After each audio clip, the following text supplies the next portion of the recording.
yung amendments, yung insertion, dapat minor.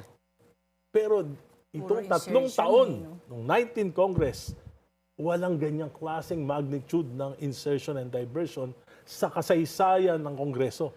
At kahit sino naging Pangulo, hindi pumapayag na ganyang kalaki.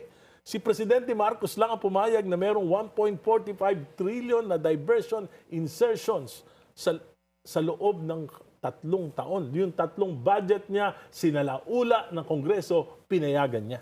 Yun ang problema. Yun ang tanong ko kay Presidente na hanggang ngayon, hindi sinasagot ni Presidente. Pero kayo mga congressman, ang galit na galit at mga senador. Kasi may expose din kayo. Hindi ko alam kasi wala naman ako noong 19th Congress. Yun lang. May problema ngayon. Yung 19th, member ngayon ng 20th Congress. Naabuso talaga. Naabuso kasi natatanda ko, congressman na ako nung panahon ni GMA, walang ganyan. Hindi pumayag si GMA. Pinabayaan niya na magkaroon ng reenacted budget kung sobra ang Kongreso sa pag-i-insert o pagbabago ng budget niya. Kasi tawag diyan President's Budget. Yes. Bakit? Yan yung plano mo para sa bayan mo sa loob ng isang taon.